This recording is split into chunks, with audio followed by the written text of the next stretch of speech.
Hey good morning everyone, my name is Rohitash. इस video series में हम फ्लेक्स बॉक्स सीखेंगे। फ्लेक्स बॉक्स का यूज़ कैसे करें, फ्लेक्स बॉक्स क्या है। Instead of using float in CSS we should use the flex. हमें फ्लोट की जगह फ्लेक्स को यूज़ करना चाहिए। फ्लेक्स CSS का इंट्रोडक्शन, फ्लेक्स CSS फुली पढ़ने के बाद में हम फ्लोट CSS से कंपैरिजन करते हुए हमारे पास कुछ लेआउट्स हैं। जैसे कि पहला लेआउट है पोर्टफोलियो लेआउट है बेसिकली।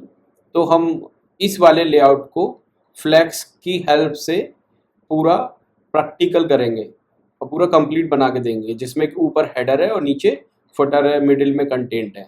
सेकंड वाला लेआउट पोर्टफोलियो लेआउट है। एक सॉफ्टवेयर इंजीनियर के लिए या फिर जो भी अपना रिज्यूमे बनाना चाहता है, जिसमें कि माई स्किल्स आ गया, वो मतलब फ़ोटोज़ वगैरह ये सब चीज़ें हैं। और लेफ्ट में ये पैनल है। तो इस वाले जो डिज़ाइन है वो हम फ्लोट से बनाएंगे। फ्लोट से तो ऑलरेडी बना रखा है, फ्लेक्स CSS से बनाएंगे। थर्ड वाला डिज़ाइन है माई पोर्टफोलियो, इसको भी हम फ्लेक्स CSS से बनाएंगे। इसमें भी लेफ्ट पैनल है और राइट पैनल में ये पूरा कंटेंट है। फोर्थ वाला डिज़ाइन है हमारा वर्क एक्सपीरियंस, पोर्टफोलियो वेबसाइट है बेसिकली। तो इसको भी हम फ्लेक्स CSS से बनाएंगे।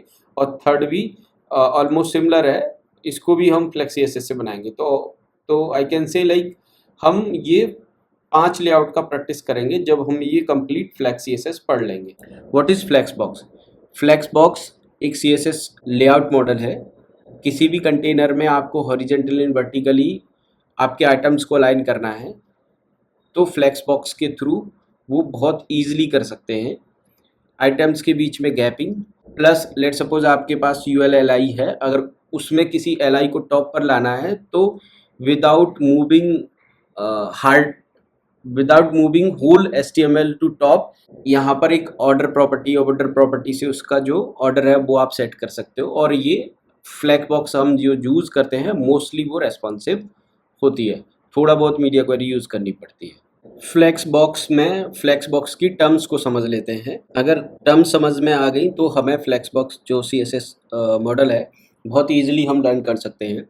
तो इसकी टर्मिनोलॉजी सिंपल सी है, ज़्यादा कुछ नहीं है। फ्लेक्स CSS लिखने से पहले फ्लेक्स कंटेनर बनाना कंपलसरी है। जो ये डिव क्लास कंटेनर जो बना हुआ है, इस पे जो हम डिस्प्ले फ्लेक्स वाली जो प्रॉपर्टी देंगे वो कंटेनर पे देंगे हमेशा। तो उस टर्म्स को बोलते हैं फ्लेक्स कंटेनर। अब फ्लेक्स कंटेनर के अकॉर्डिंग हम फ्लेक्स आइटम्स की प्रॉपर्टी या CSS देते हैं, तो उस टर्म्स को बोलते हैं फ्लेक्स आइटम्स। तो ये इस कंटेनर के अंदर, फ्लेक्स कंटेनर के अंदर ये हमारे फ्लेक्स आइटम्स हो गए। इसमें मैन एक्सिस और क्रॉस एक्सिस चलता है। मैन एक्सिस मतलब हॉरिजेंटल, इट मीन्स रो, और क्रॉस एक्सिस मतलब कॉलम, मतलब वर्टिकली। जो हमारे बॉक्सेस है, ये जो डिव हैं, इनको अगर हमें हॉरिजेंटली अलाइन करना है फ्लेक्स डायरेक्शन रो का यूज करेंगे, अगर वर्टिकली अलाइन करना है तो फ्लेक्स डायरेक्शन कॉलम का यूज करेंगे। तो उस टर्म्स को हम बोलते हैं man axis and cross axis. Container के लिए मेनली कौन सी प्रॉपर्टीज होती हैं, वो प्रॉपर्टीज मैंने यहाँ पे लिस्ट डाउन करी हैं। जैसे कि डिस्प्ले होती है, फ्लेक्स डायरेक्शन होती है, फ्लेक्स रैप होती है, फ्लेक्स फ्लो होती है, जस्टिफाई कंटेंट, अलाइन आइटम्स और अलाइन कंटेंट। तो कंटेनर हमारा जो मेन कंटेनर होता है पेरेंट डिव, इसके लिए ये सारी प्रॉपर्टीज़ हैं।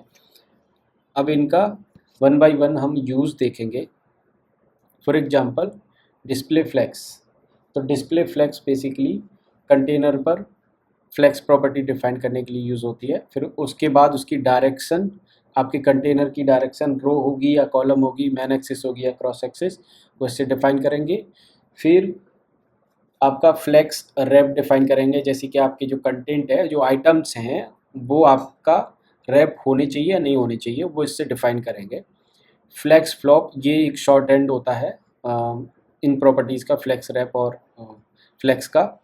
जस्टिफाई कंटेंट, आप अपने कंटेंट को अलाइन करना चाहते हैं। जस्टिफाई कंटेंट, आप अपने कंटेंट को जो आपका पेरेंट है उसके अकॉर्डिंग मैन एक्सिस यानी हॉरिजेंटली अलाइन करना चाहते हैं तो जस्टिफाई कंटेंट। अगर हम वर्टिकली अलाइन करना चाहते हैं तो हम यूज़ करेंगे अलाइन आइटम्स। अब रोज को हम अलाइन करना चाहते हैं तो हम यूज़ करेंगे align content. Let's learn display property. Display property में डिस्प्ले फ्लैग्स और डिस्प्ले इनलाइन फ्लैग्स, ये सब लर्न करने से पहले मैंने ना एक प्रोजेक्ट सेटअप कर रखा है जिसका नाम दिया है मैंने रिज्यूमे टेम्पलेट। इमेजेस हैं, इंडेक्स फाइल है और स्टाइल फाइल है।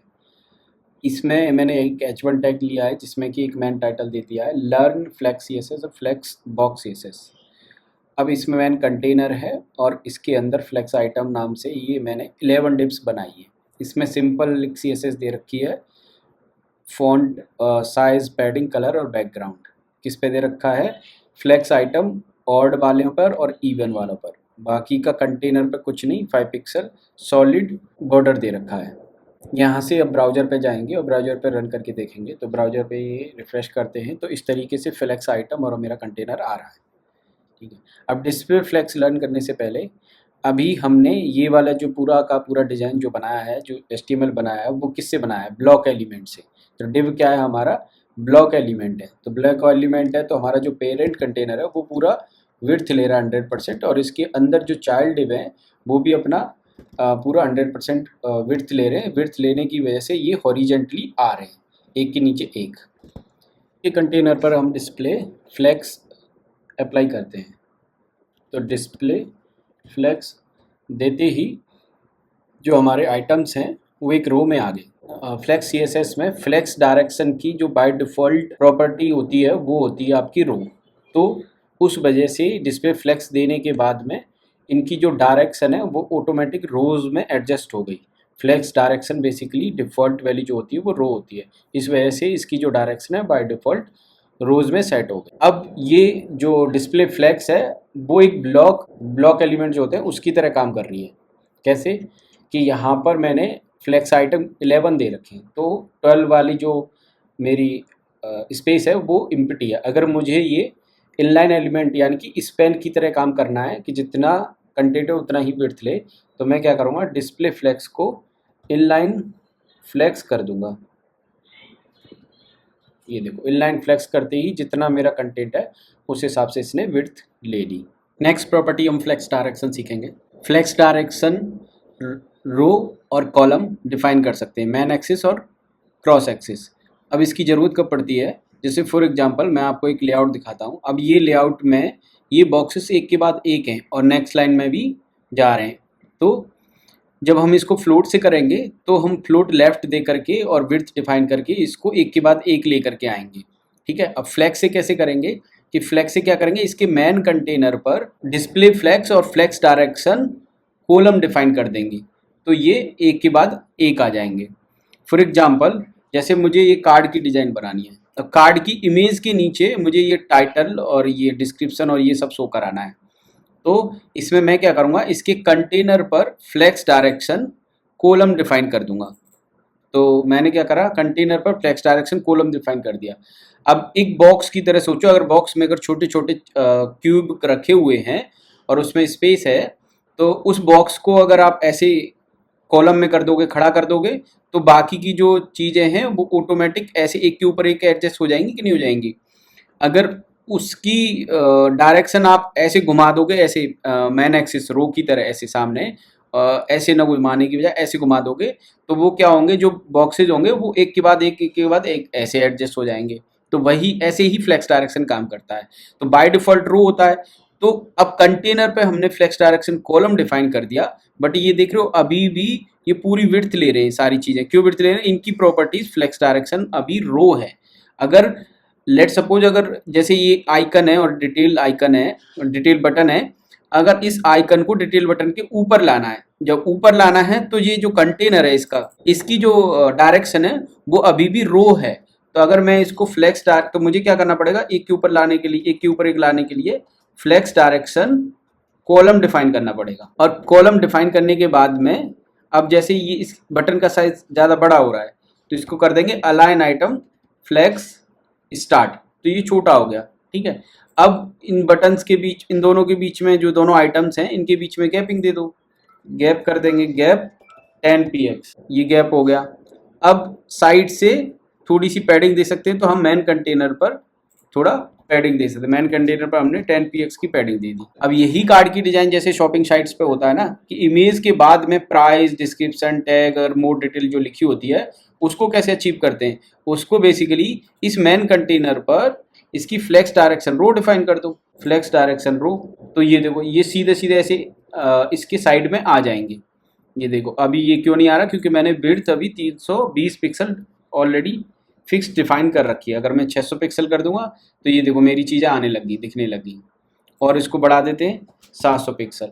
तो इस तरीके से flex direction row and column काम करती है। उसके अलावा आपकी flex direction reverse, flex direction start, ये सब प्रॉपर्टीज़ है वो ज़रूरत के हिसाब से यूज होती हैं। Let's learn flex wrap. Wrap सीखने के लिए सबसे बेस्ट यूज केस लेते हैं। जब भी कोई वेबसाइट बनाते हैं तो इस टाइप के आपको कार्ड्स देखने को मिलते हैं जो रिक्वायरमेंट के अकॉर्डिंग एक लाइन में 4, 5, 3 ऐसे होते हैं। तो यहाँ पे मैंने एग्जांपल लिया है कि मुझे एक लाइन में 4 कार्ड शो करने हैं। अभी ये एक लाइन में मेरे 7 कार्ड्स हैं जो शो हो रहे हैं। अब अगर मैं इस ब्राउज़र को छोटा बड़ा भी करूँगा तब भी ये एक लाइन में 7 ही शो हो रहे हैं, क्योंकि इसमें बाय डिफ़ॉल्ट जो सिंक प्रॉपर्टी फ्लेक्स सिंक जो लगी होती है वो इस कार्ड के कंटेनर पे लगी हुई है। अगर लेट सपोज मैं आपको दिखाता हूँ, अगर मैं इस वाली कार्ड वाली क्लास पर फ्लेक्स श्रिंक वाली जो प्रॉपर्टी होती है उसको 0 कर दूँ तो क्या होगा, क्योंकि मैं क्या होगा कि ये जो कार्ड्स हैं वो अब ये जो कंटेनर है उससे बाहर निकलेंगे और ब्रेक होकर के नीचे नहीं आए। ब्रेक होकर के नीचे ला करके शो कराने को तो है हमारी फ्लेक्स रैप प्रॉपर्टी। श्रिंक मैं सिखाना नहीं चाहता था, बट ये एग्जांपल बताने के लिए फ्लेक्स श्रिंक अभी मैंने बता दिया, बट आगे भी ये आएगा। तो फ्लेक्स श्रिंक मैंने अगर 0 कर दिया तो अब ये जो कार्ड्स हैं वो श्रिंक नहीं होंगे और जो नेक्स्ट कार्ड्स हैं, जो आगे के जो 3 कार्ड्स हैं वो आगे जा रहे हैं। अब फ्लेक्स रैप सीखते हैं। तो फ्लेक्स रैप के लिए हम क्या करेंगे, हमारा जो पेरेंट डिव है उस पर हम अगर फ्लेक्स रैप इसको डिफाइन कर देंगे तो जो हमारे कार्ड्स बाहर निकल रहे थे वो अंदर आ जाएंगे। और हमने जस्टिफाई कंटेंट स्पेस बिटवीन दे रखा है, तो अब एक लाइन में जैसे ये 3 कार्ड्स आ रहे हैं, बीच में गैपिंग आ रही है, इसको भी अगर हमें हटाना है तो यहाँ पे स्पेस बिटवीन की जगह फ्लेक्स स्टार्ट दे देते हैं। तो क्या होगा कि जो बचे हुए कार्ड है वो इनके नीचे एक के नीचे एक आ जाएंगे। नेक्स्ट प्रॉपर्टी फ्लेक्स फ्लो कैसे काम करती है। फ्लेक्स फ्लो जो प्रॉपर्टी होती है वो 2 प्रॉपर्टीज का कॉम्बिनेशन होता है, flex direction and flex wrap. Flex flow को एग्जांपल से समझते हैं। जैसे मेरा ये कंटेनर है और कंटेनर में मेरे जो फ्लेक्स आइटम है 1 से लेकर के 11 तक लेफ्ट टू राइट आ रहे हैं। अगर मुझे 11 to 1 करना है, राइट टू लेफ्ट करना है, प्लस इसको रैप करके अगर मेरा कंटेनर से ज़्यादा जा रहा है, जैसे अभी ये रैप नहीं हो रहे, कंटेनर से ज़्यादा जा रहा है, मुझे नीचे लाना है, तो उसके लिए एक शॉर्ट हैंड प्रॉपर्टी है। दोनों जो काम करने हैं मुझे वो है फ्लेक्स फ्लॉप, फ्लेक्स फ्लो। तो पहले जो दिया डिफाइन किया जाता है वो डिफाइन किया जाता है फ्लेक्स डायरेक्शन। तो मैंने फ्लेक्स डायरेक्शन रो डिफाइन कर, जैसे मैंने फ्लेक्स रो डायरेक्शन डिफाइन किया तो अभी आइटम 11 से लेकर के 1 तक आ गए। बट अभी जो मेरी डिफ़ॉल्ट प्रॉपर्टी जो रैप की है वो ले रहा है। तो डिफ़ॉल्ट प्रॉपर्टी रैप की, फ्लेक्स रैप की क्या होती है, नो रैप। मैंने अभी यहाँ डिफाइन नहीं किया, जब नहीं डिफाइन किया तो नो रैप ले रहा है। अगर मैं इसको नो रैप कैसे ले रहा है अगर देखें तो मैं इस ब्राउज़र को छोटा करता हूँ तो ये रैप होकर के नीचे नहीं आ रहे, श्रिंक हो रहे हैं मेरे आइटम्स, नीचे ब्रेक होकर के नीचे नहीं आ रहे क्योंकि कंटेनर छोटा हो रहा है। ब्रेक होकर के नीचे आने चाहिए जो कि नहीं आ रहे हैं। अब मैं क्या करता हूँ, यहाँ पे रैप डिफाइन कर देता हूँ। जैसे मैंने रैप डिफाइन करा, अगर मैं इस कंटेनर को छोटा करूँगा तो मेरी जो वैल्यूज़ हैं वो ब्रेक होकर के नीचे आएंगे। सेम वे में हम वर्टिकली कर सकते हैं। तो फ्लेक्स फ्लॉप की जो शॉर्ट हैंड प्रॉपर्टी है जैसे पैडिंग की तरह काम करती है। जैसे पैडिंग की शॉर्ट हैंड प्रॉपर्टी कैसे होती है कि सबसे पहले टॉप डिफाइन करते हैं, राइट, फिर बॉटम, फिर लेफ्ट। सेम ऐसे ही फ्लेक्स फ्लॉप में पहले फ्लेक्स डायरेक्शन डिफाइन करते हैं, फिर फ्लेक्स रैप। इसको ओपन करके भी यहाँ पे चेक कर सकते हैं। नेक्स्ट प्रॉपर्टी जस्टिफाई कंटेंट, जो सबसे ज़्यादा यूज होती है। इस प्रॉपर्टी के अकॉर्डिंग हम किसी भी टेक्स्ट को सेंटर लाइन या स्टार्टिंग से या एंड में करना हो तो इस प्रॉपर्टी का यूज़ करते हैं, या अपने आइटम्स को स्टार्ट, एंड या सेंटर में दिखाना हो। ठीक है, ये प्रॉपर्टी मेन एक्सिस के अकॉर्डिंग काम करती है। आओ इसका एग्जांपल देखते हैं। फ्लेक्स आइटम 1 से लेकर के 6 तक ये जो आइटम आ रहे हैं वो लेफ्ट लाइन आ रहे हैं। अगर हमें सेंटर करना है तो हम कंटेनर पे क्या डिफाइन कर देंगे, जस्टिफाई कंटेंट सेंटर। ये मेन एक्सिस के अकॉर्डिंग काम करती है। और अगर हमें स्टार्ट से दिखाना है तो इसमें फ्लेक्स स्टार्ट कर दो। जब हम मेन्यू बनाते हैं, मेन्यू के बीच में जो थोड़ी बहुत गैपिंग होती है उस टाइम पे भी इस प्रॉपर्टी का यूज़ करते हैं। फॉर एग्जांपल देखो, मैं क्या करता हूँ, इस H1 को यहाँ से डिलीट कर देता हूँ और जो कंटेनर पर बॉर्डर लगा हुआ है बॉर्डर को थोड़ी देर के लिए हटा देता हूँ और इस यहाँ पर मैं जस्टिफाई कंटेंट स्पेस बिटवीन दे देता हूँ। तो मैं देखो स्पेस बिटवीन से ये हो गया। अब आगे और पीछे भी स्पेस चाहिए, स्टार्टिंग और एंड में, तो स्पेस अराउंड दे देता हूँ। अगर इसी में ये मेन्यूज और बढ़ जाएंगे तो ये थोड़ा पास पास दिखने लगेंगे। नेक्स्ट प्रॉपर्टी है align item. Align item container के अकॉर्डिंग वर्टिकली आइटम्स को अलाइन करने के लिए यूज में होती है, जो कि कंटेनर पे यूज होती है। अगर कोई भी बॉक्सेज है या डिव है आपको वर्टिकली अलाइन करना है तो अलाइन आइटम्स का यूज करते हैं। इसमें अलाइन आइटम वही सेम आप प्रोवाइड करा सकते हो, centre, flex start, flex end. चलो एग्जाम्पल देखते हैं। फॉर एग्जाम्पल हमारे पास फ्लेक्स आइटम 1 से लेकर के फ्लेक्स आइटम 11 तक की आइटम्स हैं। अब हम क्या करेंगे, कंटेनर पर सबसे पहले हाइट प्रोवाइड कराएंगे, क्योंकि हाइट नहीं देंगे तो यहाँ पे कुछ, अगर हाइट नहीं देंगे तो अलाइन आइटम्स, अगर हम सेंटर करेंगे, फ्लेक्स स्टार्ट करेंगे, ये देखो कुछ भी नहीं हो रहा, वो दिख नहीं रहा है उसका इफेक्ट। क्यों? क्योंकि जो ब्लैक कलर का जो बॉर्डर दिखा हुआ है ये कंटेनर की हाइट है। तो लेट सपोज हम कंटेनर की हाइट देते हैं 700 पिक्सल, तो ये आइटम्स की हाइट जो है वो बड़ी हो। जनरली जो चीज़ों को अलाइन करना होता है वो सेंटर लाइन या वर्टिकली और हॉरिजेंटली बीचों बीच इस बॉक्स के इन आइटम्स को फ्लेक्स आइटम 1 से लेकर के 11 तक कैसे अलाइन करेंगे। देखो अलाइन आइटम से आप सेंटर, अलाइन आइटम सेंटर से ये वर्टिकली ये फ्लेक्स आइटम यहाँ पे सेंटर हो गए, ठीक है।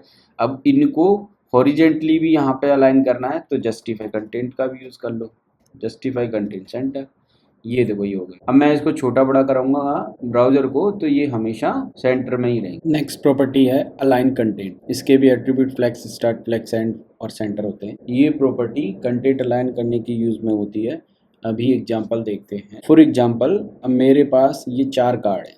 4 कार्ड का कंटेनर की अगर आप CSS देखोगे तो डिस्प्ले फ्लेक्स, फ्लेक्स रैप लगा रखा है मैंने, जिससे कि ये रैप हो जाए कार्ड्स। हाइट दे रखी है 100 BH, गैप दे रखा है, पैडिंग दे रखी है, बैकग्राउंड कलर और बॉक्स साइज। अब इसमें प्रॉब्लम क्या है कि कार्ड्स की वाली जो क्लास है अगर उसकी CSS देखोगे तो उस पर विड्थ मैंने दे रखी है 25% माइनस 20px, जो इसका बॉर्डर रेडियस और ये सब लगा हुआ है। और इसकी जो हाइट है वो मैंने यहाँ डिफाइन नहीं कर रखी है। तो क्या हो क्या रहा है कि जो कार्ड है, जैसे कंटेनर पर 100 भी डिफाइन है तो कार्ड जो है वो भी आपका 100% हाइट ले रहा है एज पर द कंटेनर। अब मेरा कंटेंट कम है, अब कंटेंट कम है, मैं चाहता हूँ कि कंटेंट के अकॉर्डिंग इस कार्ड की हाइट, तो हम क्या करेंगे, तो align content property flex start लगा देंगे। ये कार्ड पे गलत लगाइए, कार्ड पे नहीं लगाएंगे, कंटेनर पे लगाएंगे। ये प्रॉपर्टी कंटेनर पे खा, तो अलाइन कंटेंट फ्लेक्स स्टार्ट लगा देंगे। तो कार्ड में जितना कंटेंट है उसके अकॉर्डिंग अब ये हाइट लेगी।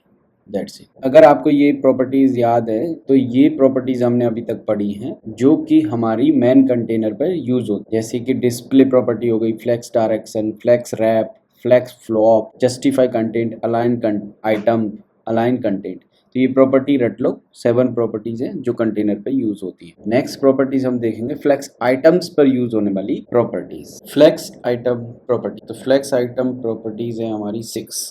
Order, flex grow, flex shrink, flex basis, flex जो शॉर्ट एंड प्रॉपर्टी है, फ्लेक्स ग्रो, फ्लेक्स रिंग और फ्लेक्स बेसिस, और अलाइन सेल। ऑर्डर प्रॉपर्टी को अगर एक लाइन में समझें तो जो HTML में जो आपने एक HTML स्ट्रक्चर जो क्रिएट कर रखा है जो आइटम्स का, उसको मैनुअली ऊपर नीचे करने की बजाय ऑर्डर प्रॉपर्टी से आप किसी को भी टॉप पे मूव कर सकते हो, बॉटम में मूव कर सकते हो, मिडिल में मूव कर सकते हो, उसका ऑर्डर डिसाइड कर सकते हो। ये ऑर्डर प्रॉपर्टी। फ्लेक्स ग्रो, जब हम अपनी वेबसाइट को बड़ी डिवाइसेस पे चलाते हैं तो हम चाहते हैं कि वो ग्रो हो जाए, एडजस्ट कर लें, तो फ्लेक्स ग्रो का यूज़ करेंगे।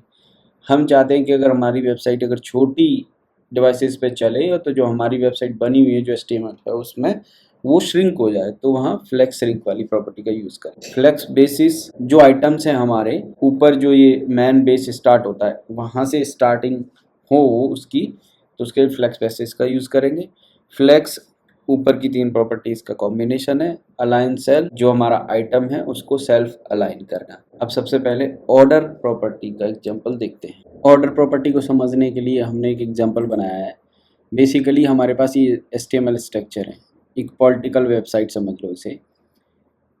CM, MLA, PM, MP, ये इन लोगों के नाम या इन लोगों की पोजीशन इस तरीके से लिखी हुई है। जब हमने इस वेबसाइट को किसी को दिखाया तो उसने बोला कि ये जो ऑर्डर लिखा हुआ है वो गलत है। सबसे पहले टॉप पर PM साहब आने चाहिए, तब CM, then MLA, then MP।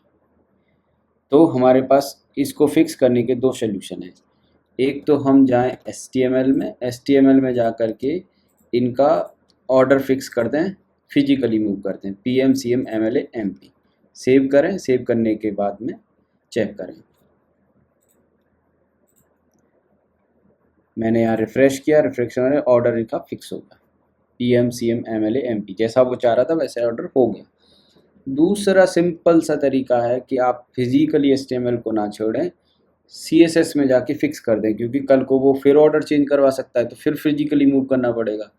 तो उसका तरीका क्या है, हम फिर से HTML में जाते हैं, HTML में जाके पहले Ctrl+Z करते हैं, तो PM ये सब यहाँ बीच में आ गए। अब हम क्या करेंगे, अब CSS से करेंगे ऑर्डर प्रॉपर्टी के थ्रू।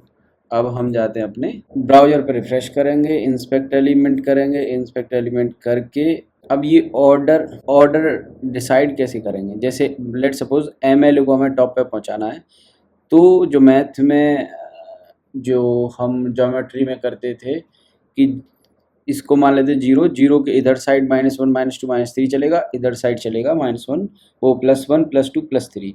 तो जिस आइटम को हमें टॉप पे पहुंचाना है वहाँ से काउंट करिए, इस आइटम से इधर क्या हुआ -1, -2।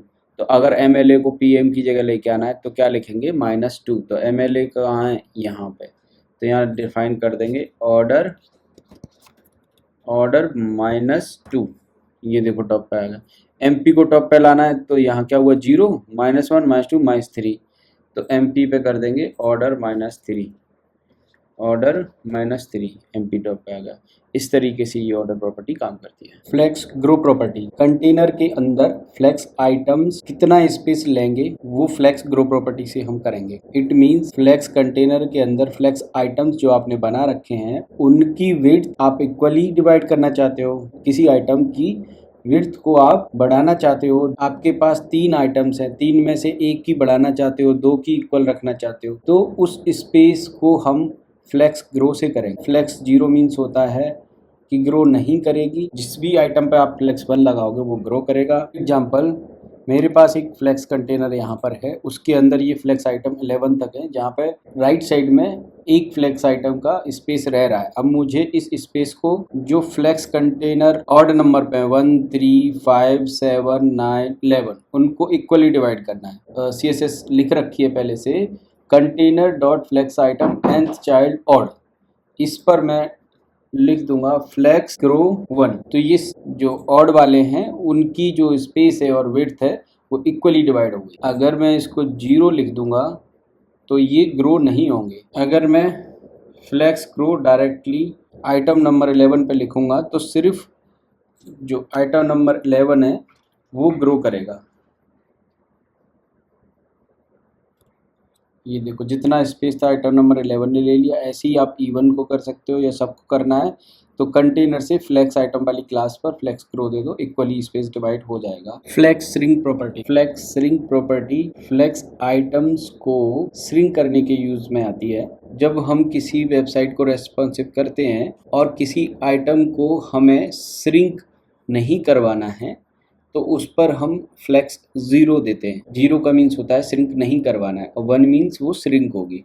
अब इसका एग्जांपल आपको दिखाते हैं। अगर मैं अभी इसको श्रिंक करूंगा तो सारे मेरे आइटम्स श्रिंक होंगे, क्योंकि बाय डिफ़ॉल्ट फ्लेक्स CSS में श्रिंक प्रॉपर्टी 1 अप्लाई होती है फ्लेक्स आइटम्स पर। तो ये मेरे सारे फ्लेक्स आइटम है तो इस पर श्रिंक 1 अप्लाई है तो सारे श्रिंक हो रहे हैं, बट एक लेवल तक, उसके बाद कट रहे हैं। अब मैं चाहता हूँ कि मैं इन सब पर फ्लेक्स श्रिंक 0 प्रोवाइड करा दूँ तो ये कटेंगे नहीं, श्रिंक ही नहीं होंगे। तो मैं क्या करता हूँ, इवन और ऑड वाले जो हैं, जो मैंने यहाँ पे लिख रखा है, इस पे 0 दे देता हूँ। nth चाइल्ड ऑड वालों पर मैंने श्रिंक 0 कर दिया और इवन वालों पर भी श्रिंक फ्लेक्स श्रिंक 0 कर दिया। अब मैं इसको छोटा बड़ा करूँगा तो ये आइटम्स कटने लग जाएंगे, ये श्रिंक नहीं होंगे। तो इसके केस में हम क्या करते हैं, फ्लेक्स रैप दे देते हैं, तो नीचे ब्रेक होकर के नेक्स्ट लाइन में आ जाता। अभी मैं इवन वाले जो मेरे आइटम्स हैं उन पर श्रिंक प्रॉपर्टी 1 दे देता हूँ, तो ये इवन वाले जो हैं वो श्रिंक होंगे, ऑड वाले मेरे श्रिंक नहीं होंगे। देखो ऑड वाले मेरे, इवन वाले मेरे जो ग्रीन वाले हैं वो श्रिंक नहीं हो रहे हैं, और जो मेरे रेड वाले हैं फ्लैक्स आइटम 1 से 11 तक ऑड वाले वो श्रिंक हो रहे हैं। लेट सपोज मैं फ्लैक्स आइटम्स 7 को श्रिंक 4 दे देता हूँ। फ्लैक्स आइटम 4 को मैं दे देता हूँ फ्लैक्स श्रिंक 4। तो ये क्या होगा, औरों की कंपेरिजन में, इससे क्या होगा, औरों की कंपेरिजन में फ्लैक्स आइटम 4 मेरा श्रिंक ज़्यादा होगा। ये देखो औरों की कंपेरिजन में जो मेरा फ्लैक्स आइटम है वो 4 टाइम्स श्रिंक ज़्यादा हो रहा है। तो ये श्रिंक प्रॉपर्टी है। फ्लैक्स बेसिस प्रॉपर्टी का यूज़ हम विड्थ की जगह करते हैं। इसकी वैल्यू हम पिक्सल, परसेंटेज और अदर यूनिट्स में दे सकते हैं। For example flex basis default property होती है O2, क्योंकि अभी आप देख रहे हो फ्लैक्स आइटम 1 जितना टेक्स्ट की विड्थ है उतना ये स्पेस ले रहा है। फॉर एग्जांपल अगर मैं फ्लैक्स आइटम 1 की जगह फ्लैक्स आइटम 1 को 2 टाइम्स यहाँ से कॉपी पेस्ट करके लिख दूँ तो ये देखो जितना टेक्स्ट बना उसके अकॉर्डिंग ये विड्थ लेने लग गया। तो फ्लैक्स बेसिस की जो डिफ़ॉल्ट प्रॉपर्टी होती है वो होती है ऑटो। अब मैं क्या करता हूँ, फ्लैक्स बेसिस जो विड्थ के इक्वली होती है, लेट सपोज मैं फ्लैक्स आइटम 5 को 200 पिक्सल डिफाइन करके बताता हूँ। तो मैंने फ्लैक्स आइटम 5 वाले एलिमेंट पर क्लिक किया और इनलाइन स्टाइल दे रहा हूँ मैं फ्लैक्स बेसिस 200 px। तो फ्लैक्स आइटम 5 की जो विड्थ है वो 200 पिक्सल हो गई। अब मैं फ्लैक्स आइटम 11 की जो विड्थ है फ्लैक्स बेसिस के थ्रू 25% करके दिखाता हूँ। फ्लैक्स 25%, ये देखो ये पूरे का 25% हो गया। लास्ट प्रॉपर्टी है align self. By default cross axis flex items को अलाइन करने के लिए अलाइन सेल्फ की जो प्रॉपर्टी होती है वो होती है स्ट्रेच। एग्जांपल देखते हैं इसका। लेट सपोज मैं कंटेनर पर कुछ हाइट दे देता हूँ, हाइट 400 px। तो जितने भी मेरे फ्लैक्स आइटम है इनकी जो प्रॉपर्टी है वो है बाय डिफ़ॉल्ट स्ट्रेच। तो ये सारे वर्टिकली स्ट्रेच हो गए। बट आई वॉन्ट कि मैं फ्लैक्स आइटम 3 को स्ट्रेच नहीं करना चाहता हूँ, इसको स्टार्टिंग से अलाइन करना चाहता हूँ। तो मैं 3 पे जाऊँगा और यहाँ दे दूँगा अलाइन सेल्फ फ्लैक्स स्टार्ट। अब मैं फ्लैक्स आइटम 5 को भी एंड से स्टार्ट करना चाहता हूँ, तो align self flex end, that's it. Flex CSS से अब हम नैप बार बनाएंगे और ये प्रैक्टिकल करके देखते हैं। नैप बार बनाने के लिए मैंने पहले से ही एक प्रोजेक्ट सेटअप कर लिया है जिसका नाम है फ्लैक्स नैप बार। इसमें index.html एंड स्टाइल मैंने पहले से बना लिया जो कि दोनों एम्प्टी हैं। तो अभी हम नैप बार बनाना स्टार्ट करते हैं। तो सबसे पहले हम बनाएंगे HTML। तो div डॉट कंटेनर, ये एक मैन कंटेनर ले लेते हैं, उसके अंदर हम बनाते हैं UL और LI से सारे एंकर टैग हम बना देते हैं।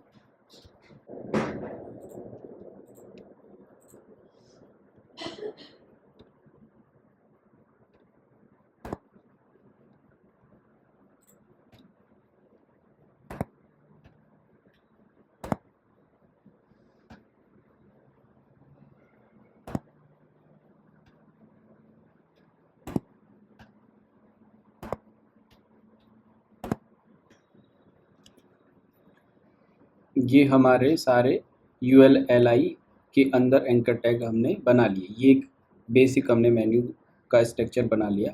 अब हम पेज को यहाँ रिफ़्रेश करेंगे तो मेन्यू हमारा UL LI से ऑर्डर लिस्ट से इस तरीके से दिखाई दे रहा है। अब क्या करते हैं, इस पे CSS अप्लाई करते हैं। CSS अप्लाई करने से पहले हम क्या करते हैं, जो पूरे डॉक्यूमेंट के लिए मार्जिन 0 पैडिंग 0 ये लिख लेते हैं। Margin 0 padding 0 box sizing border box लिख लेते हैं। सेव करके रिफ्रेश करेंगे तो इम्पैक्ट आए। अब क्या करते हैं, सबसे पहले हम इसके यूएल पर लिखेंगे list style none, text decoration none. फिर LI पर हम इस पर फ़ॉन्ट साइज दे देंगे 2 REM और पैडिंग दे देते हैं 1 REM। सेम हम क्या करते हैं, एंकर टैग पर लिखेंगे टेक्स्ट डेकोरेशन नन और कलर दे देते हैं ब्लैक और यूएल का थोड़ा सा बैकग्राउंड दे देते हैं ग्रे वाला, SCC ये वाला।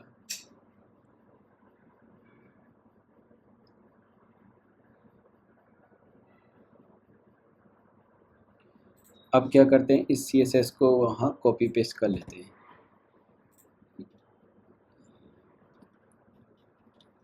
UL पे ये हमने दी, UL एंड LI पर CSS हमने दी ये वाली,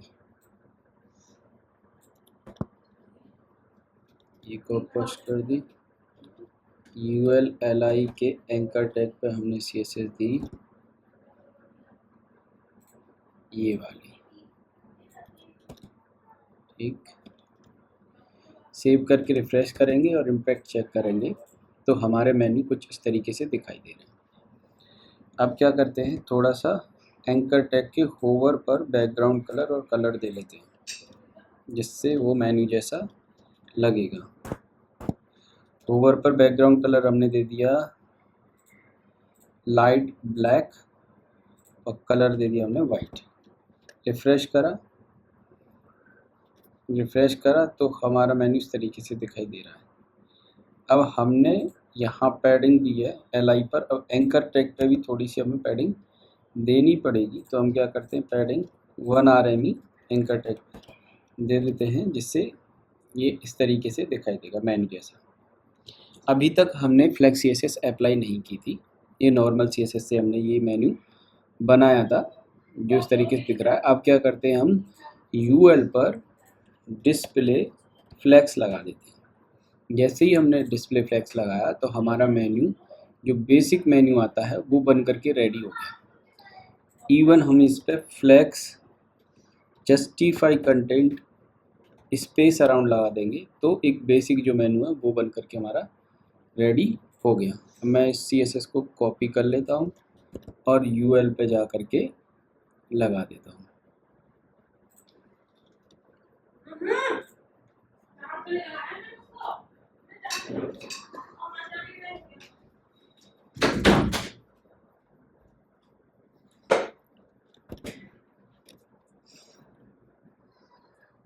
अभी यहाँ क्या गड़बड़ है कि स्पेस अराउंड आ रहा है। मैं चाहता हूँ कि जितना टेक्स्ट का विड्थ है उतनी विड्थ ये ले और टेक्स्ट लाइन सेंटर हो जाए।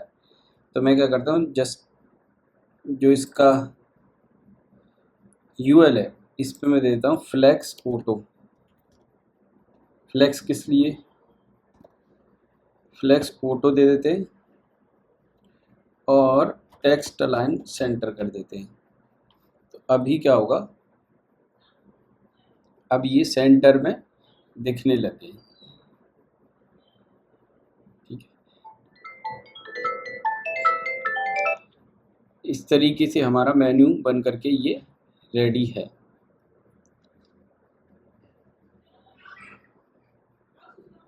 अब मीडिया क्वेरी के थ्रू हम इसको रेस्पॉन्सिव करेंगे, क्योंकि अगर अभी हम इसको रेस्पॉन्सिव पर देखेंगे तो ये रेस्पॉन्सिव नहीं है, अभी इस तरीके से आ रहा है। तो रेस्पॉन्सिव करने के लिए हम क्या करेंगे, यहाँ जाएंगे, यहाँ लिखेंगे मीडिया क्वेरी, उसके बाद में यहाँ लिखेंगे @media all and max width 600 पे हम क्या करते हैं, UX का फ्लेक्स डायरेक्शन कॉलम कर देते हैं, अलाइन आइटम सेंटर कर देते हैं और LI का फॉन्ट साइज थोड़ा कम कर देते हैं और पैडिंग भी थोड़ी कम कर देते हैं और एंकर टैग की भी पैडिंग सेम कर देते हैं। सेव करके अब अगर हम चेक करेंगे तो ये हमारा पार्ट वेबसाइट का बहुत ईजिली रेस्पॉन्सिव हो गया है। ये देखो रेस्पॉन्सिव 600 से नीचे आ रहा है, तो मेन्यू हमारा कॉलम वाइज आ रहा है, बाकी का ये इस तरीके से चल रहा है।